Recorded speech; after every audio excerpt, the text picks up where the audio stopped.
Bem-vinda, bem-vindo ao Autoconsciente. Este é um podcast que entende você para você se entender melhor. Eu sou Regina Gianetti, uma pessoa como você, que se interessa por vida interior. Eu fui jornalista, hoje atuo como instrutora de meditação e neste podcast eu sou uma repórter da alma, compartilhando reflexões e ações para uma vida com mais autoconsciência.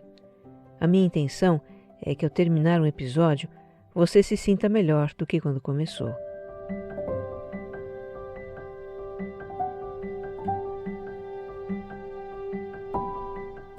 O autoconsciente é mais do que um conteúdo, é uma experiência. Para você que escuta pela primeira vez, este é um podcast quinzenal. Tem sempre um episódio novo em domingos alternados. E também é um podcast serial. Ele tem uma sequência em que os temas vão se aprofundando. Minha sugestão é que você comece a escutar do zero. Literalmente, ele tem um episódio zero. Escuta sem pressa, viu? O autoconsciente não é entretenimento, é autoconhecimento. E ele vai ajudar você a entender muita coisa sobre você mesmo, sobre a vida. E se você gostar, compartilhe também. Vamos espalhar boas vibrações por aí que o mundo está precisando.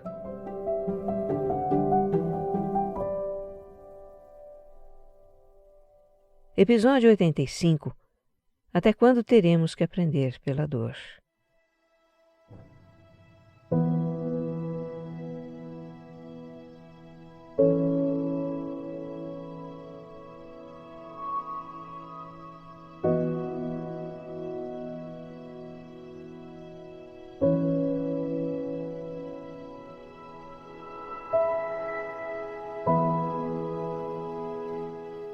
No episódio anterior, nós refletimos sobre o papel da dor no nosso desenvolvimento como pessoas. E neste aqui, a reflexão vai ser sobre a dor no desenvolvimento coletivo da humanidade. Como diz o ditado, se não aprendemos pelo amor, aprendemos pela dor. Mas vamos começar imaginando como seria se a humanidade aprendesse pelo amor? Como poderia ser a conduta da humanidade no enfrentamento da pandemia, por exemplo? Imagine. Imagine representantes de todos os países unidos num comitê internacional, num esforço conjunto, coordenado, para combater a doença e seus efeitos e reduzir os impactos sanitários, econômicos e sociais. Governos e agentes econômicos do mundo inteiro levantando um monumental fundo de trilhões para socorrer as nações mais vulneráveis. Imagine uma campanha de conscientização planetária para a prevenção da doença, com a participação de artistas, esportistas, líderes religiosos, personalidades globais e locais, todos transmitindo a mesma mensagem, nos muitos idiomas do mundo. Os melhores cientistas do planeta cooperando no desenvolvimento de vacinas e tratamentos, disponibilizando as fórmulas desses medicamentos para quem se interessasse em produzi-los. Imagine que o sentimento entre as pessoas do mundo inteiro é de união e a sua intenção agir pelo bem comum para que todos fiquem bem. É um sonho, né? Eu imagino que esse é um sonho que muitos de nós gostaríamos de viver. Mas a realidade é tão distante disso. Até para enfrentar uma ameaça da gravidade de uma pandemia que afeta a todos, os seres humanos criam conflitos. Tem os que agem pelo bem comum, é verdade, felizmente. Mas tantos ainda não enxergam além do próprio umbigo.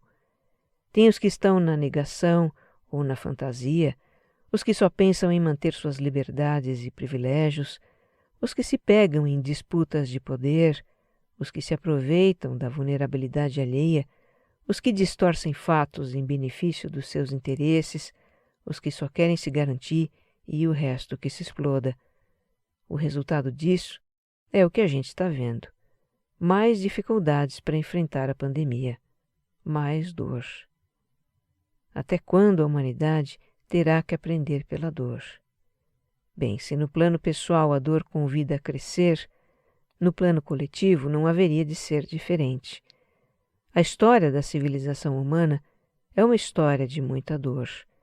São milênios e milênios de guerras, doenças, tragédias, crueldades, injustiças e toda sorte de experiências coletivas dolorosas.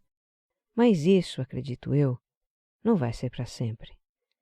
Embora ainda aconteçam muitas situações que nos fazem pensar que a humanidade não tem jeito, a consciência do bem comum vem se expandindo nos últimos tempos e vai se expandir mais. Estamos vivendo uma transição de era para um patamar de consciência em que vamos aprender mais pelo amor e menos pela dor. O que a gente está passando é difícil, é desconcertante, assustador. Nos indigna, nos entristece, angustia, preocupa. Mas não pode nos abater nem nos fazer desistir de agir pelo bem comum. Eu pensei então em compartilhar aqui com você algumas reflexões sobre o que nós estamos passando. São apenas reflexões de uma observadora da vida, alguém que tem sede de entender como esse trem funciona, como diriam os mineiros, de onde esse trem vem e para onde ele vai. A famosa frase do filósofo Sócrates, "Só sei que nada sei", traduz bem como eu me vejo, porque quanto mais eu tento saber, mais mistérios eu encontro. Mas se tem algo que eu sei, ou pelo menos acredito, é o suficiente para dar um sentido para o que nós estamos vivendo, para me dar alguma coragem para encarar o que mais pode vir por aí, disposição para agir e esperança de que nada disso vai ser em vão.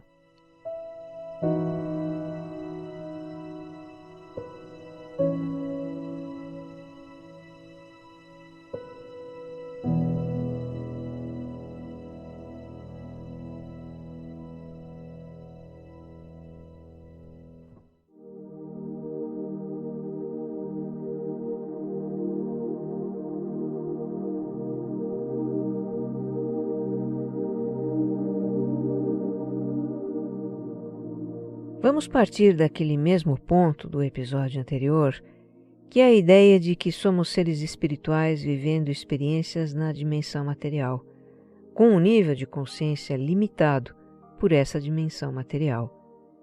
Eu sei que eu tenho me repetido nesse ponto ultimamente, mas no atual estágio do autoconsciente e no atual estado de coisas do mundo, eu penso que é preciso ter sempre em mente essa ideia.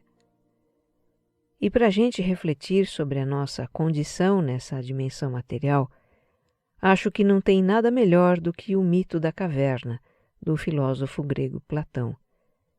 Eu não sei se você conhece essa história, é uma joia do legado de Platão. É uma alegoria que ele usa para expressar a sua visão sobre os níveis de consciência da humanidade.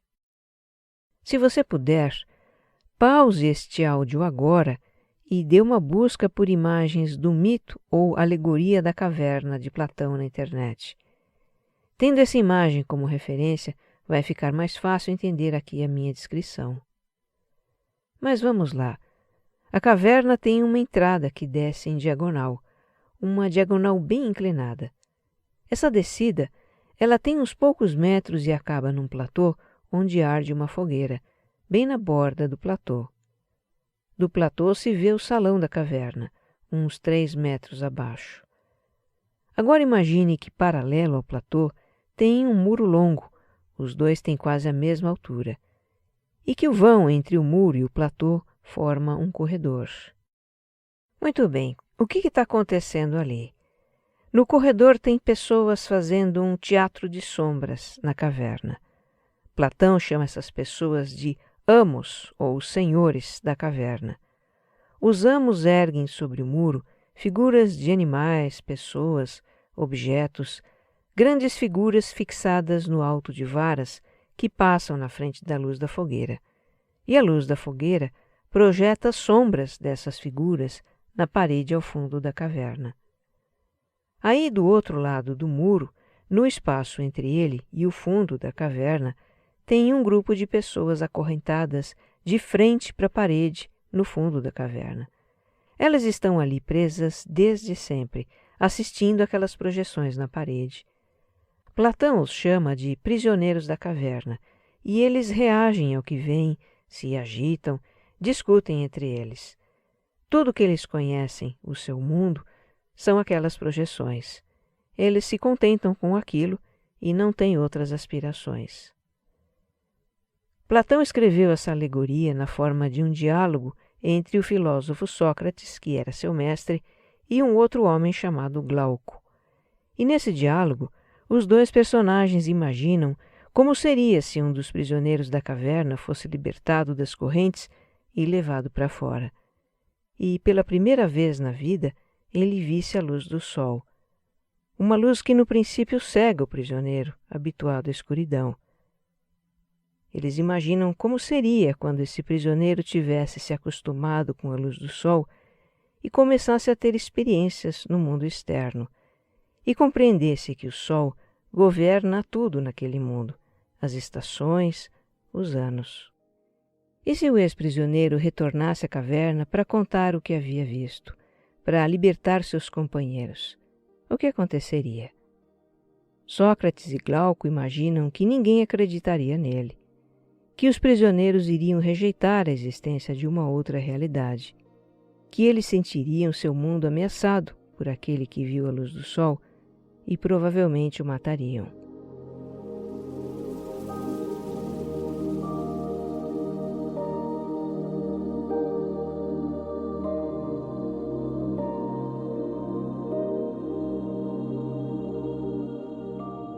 Esse é, resumidamente, o enredo do mito da caverna. Agora, mitos são histórias que podem ter interpretações diversas dependendo do referencial, do olhar de quem interpreta. Eu vou aqui partir da interpretação da professora de filosofia Lúcia Helena Galvão, da Escola Nova Acrópole. Tem uma palestra dela sobre o mito da caverna no canal da Nova Acrópole no YouTube. Eu super recomendo esse canal, viu? Eu sou fã. Mas, enfim, a chave para interpretar um mito são os símbolos que ele traz. E para começar temos o símbolo da caverna, que representa o nosso estado de consciência na dimensão material.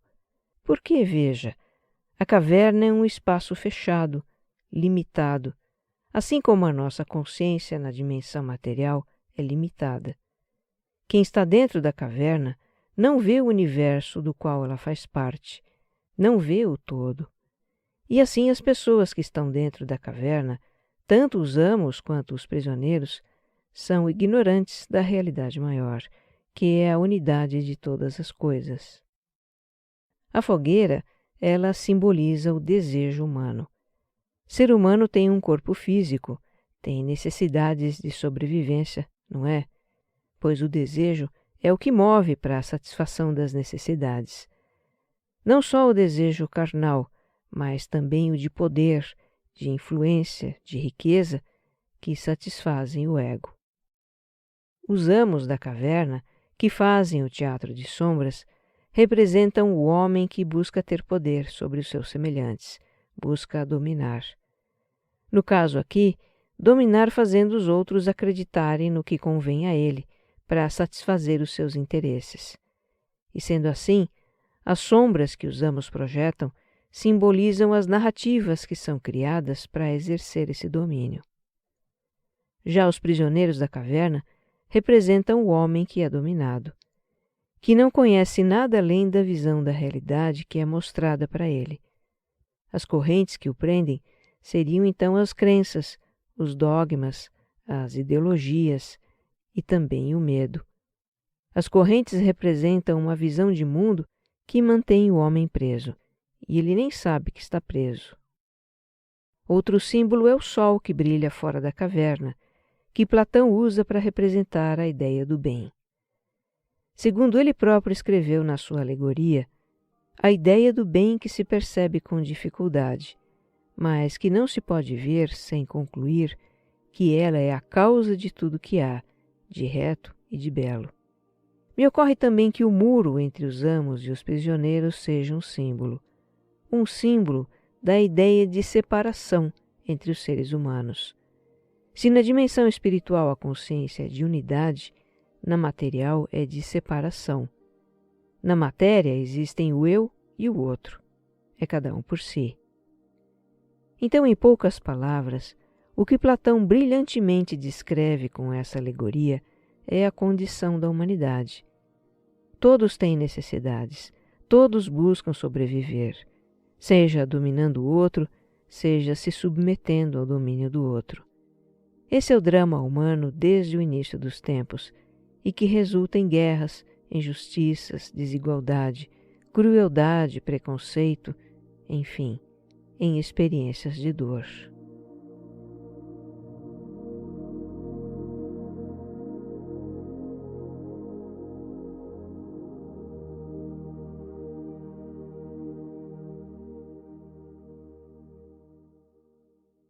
Nos tempos de Platão, 2.400 anos atrás, a ideia do bem, da ética, dos direitos e deveres de um cidadão estavam muito distantes para o ser humano comum. Naquele tempo, impérios se expandiam, invadindo territórios alheios, trucidando povos. Pessoas eram escravizadas, os poderosos impunham suas vontades pela violência, as diferenças eram resolvidas no fio da espada. Enfim, imperava a lei do mais forte. Antes da época dos filósofos gregos, então, nem se fala. Se a gente retroceder no tempo, vai dar nos primeiros Homo sapiens, que eram selvagens.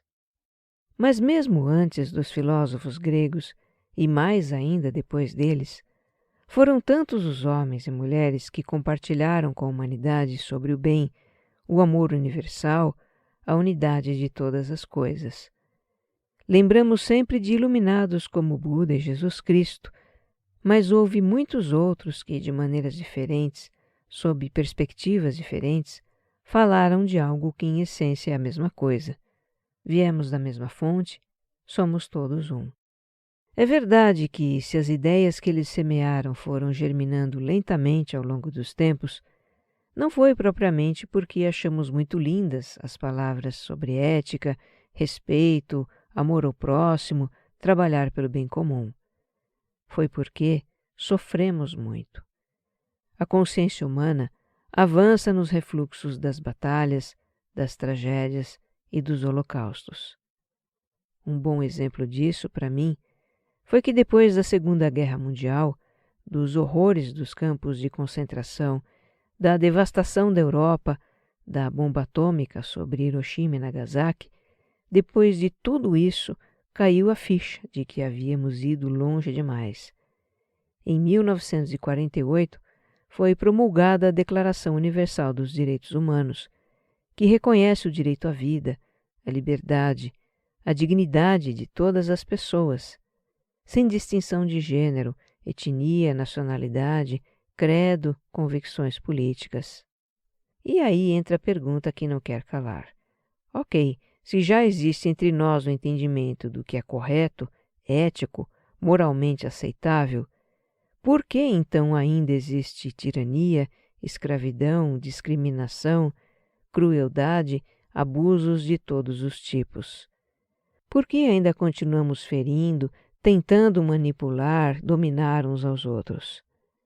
É porque ainda estamos presos na caverna. Já vieram nos falar da luz do sol que brilha lá fora. Muitos de nós creem e aspiram por essa luz, mas ainda estamos presos na caverna, nos vendo como entes separados, lutando para sobreviver, envolvidos nos nossos dramas de dominantes e dominados. Mas sabe de uma coisa? Nós hoje somos tantos disputando dentro dessa caverna. Já zoamos tanto com ela que algo começou a acontecer. Você não está sentindo o chão estremecer sob os seus pés? Está vendo pedras se soltarem do teto da caverna? Pois é, as estruturas da nossa realidade estão balançando.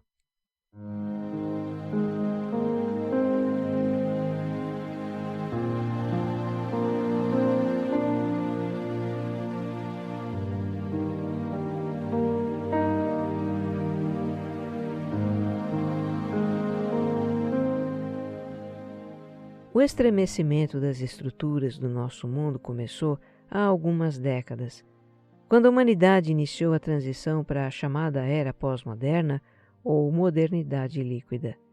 Tem um episódio sobre isso, não é? O 57. Retomando os pontos-chave daquele episódio, uma das características da modernidade líquida é que tudo muda muito rapidamente. O mundo deixou de ser um lugar estável onde se costumava planejar a vida a longo prazo. Isso traz para todos nós um sentimento de incerteza e insegurança, já que tudo pode mudar de uma hora para outra, já que eventos do outro lado do globo podem repercutir na nossa vida.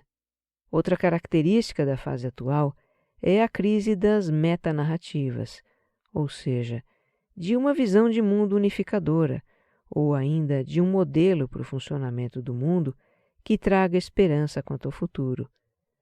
O que estamos vivendo há algum tempo é um crescente desencanto com os modelos atuais de organização política, econômica, social. Nos 4 cantos do mundo, esses modelos não estão entregando a prosperidade e o sentimento de segurança que a gente esperava. Sem contar que também degradaram o meio ambiente e trouxeram de brinde desequilíbrios climáticos. Também ocorreram transformações que trouxeram novos pontos de tensão na sociedade. Uma muito impactante foi a revolução tecnológica dos últimos tempos. Eu toquei nesse assunto no episódio 64, Um Novo Caminho para a Nossa Vida, trazendo o pensamento do historiador israelense Yuval Harari sobre problemas atuais.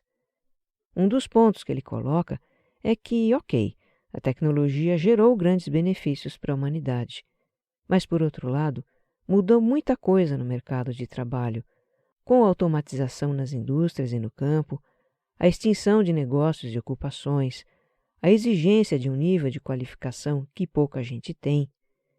Você junta isso com efeitos da globalização econômica, a escalada da competitividade, e o resultado foi que muitas pessoas que tinham um emprego hoje têm ocupações precárias, de ganhos baixos e nenhuma proteção legal. É o fenômeno da precarização ou uberização do trabalho. Bom, a realidade é super complexa e tem muitos outros fatores aí envolvidos no aumento das tensões sociais dos últimos tempos. A gente pode não conhecer todas as causas, mas reconhece muito bem os efeitos, que são a polarização política, o radicalismo, a intolerância aumentando dia a dia. Tudo isso inflamado pelas redes sociais, que são o teatro de sombras dos amos da caverna contemporâneos, alimentando a indignação e a desinformação para fazer prosperar certas narrativas que lhes interessam. E para coroar esse cenário já tão desafiador, vem a pandemia, vem escancarar a fragilidade do nosso mundo. Quem poderia imaginar que um vírus seria capaz de tamanhos estragos? Fechar fábricas, derrubar bolsas, deixar aviões no chão, esvaziar praias, desregular as engrenagens da nossa complexa e sofisticada economia global e aprofundar ainda mais as desigualdades.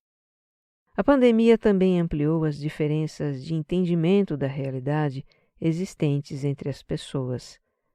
Agora não é só a polarização entre esquerda e direita, conservadores e progressistas, globalistas e nacionalistas, entre habitantes de uma terra redonda e habitantes de uma terra plana, para citar só algumas das questões polarizadas, né? Agora também tem os conflitos em torno de máscaras, vacinas, cloroquinas, lockdown, estatísticas e por aí vai. Talvez alguém que me escuta agora possa depois me contar se já houve na história da humanidade um momento em que as pessoas estiveram tão em conflito e sobre tantos assuntos. Porque isso eu acho que é inédito. Nunca foi tão cheia de facetas e aguda a separação entre o eu e o outro. Com tanta treta acontecendo dentro da caverna, não surpreende que ela esteja estremecendo.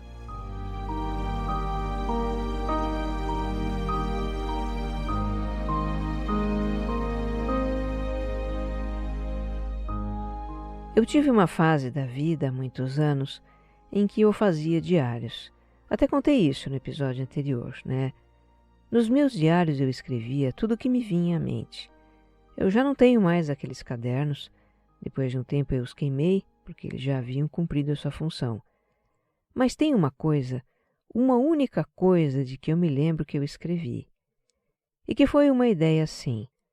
Quanto mais a gente se afasta da nossa essência, maior é a força que nos reaproxima dela. É como se o ego estivesse atado à essência, ou à alma, por um elástico. O ego pode se afastar tanto a ponto de achar que se perdeu, mas a dor causada por esse afastamento, essa é a força que o puxa de volta e reaproxima da essência. Bem, no episódio sobre a dor nos aprendizados pessoais, tivemos várias histórias que refletiram isso, não foi? Pois nos processos coletivos não há de ser diferente.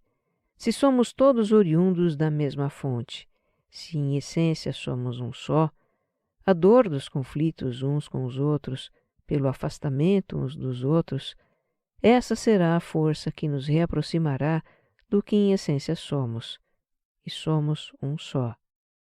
Hoje a nossa caverna estremece, e no dia em que o teto ruir, o que a humanidade vai ver é o sol que brilha lá fora. O sol que, como escreveu Platão, é a ideia do bem. E não haverá outro modo de seguir com a vida senão nos orientarmos pelo bem comum, o bem de todos. Tem aí um vírus que está nos oferecendo um doloroso aprendizado nessa matéria. A única forma de controlar a pandemia é por meio de ações coletivas. É com todo mundo usando máscara, circulando o mínimo possível, não fazendo aglomeração, tomando vacina.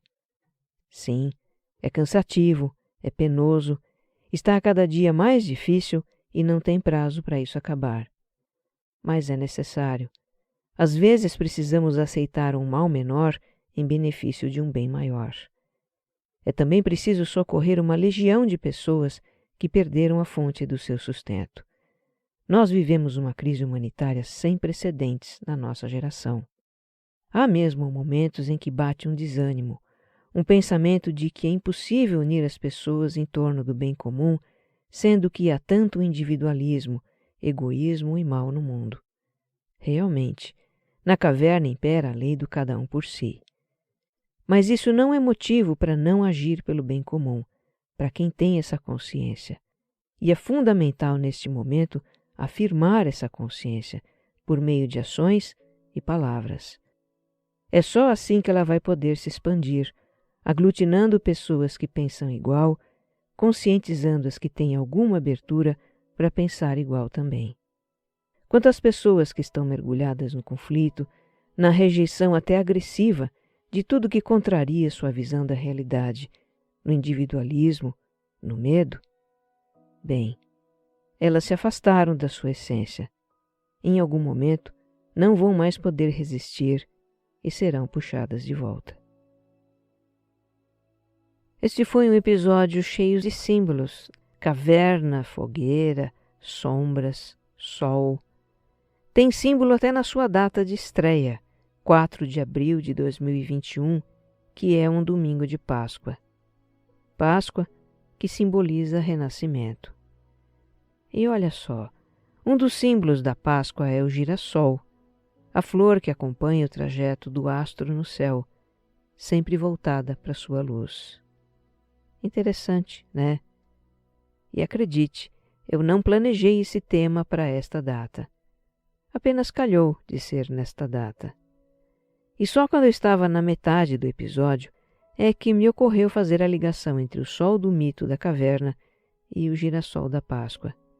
Foi uma sincronicidade.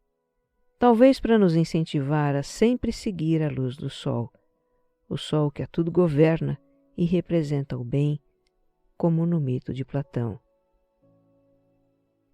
Que você esteja bem. Um abraço.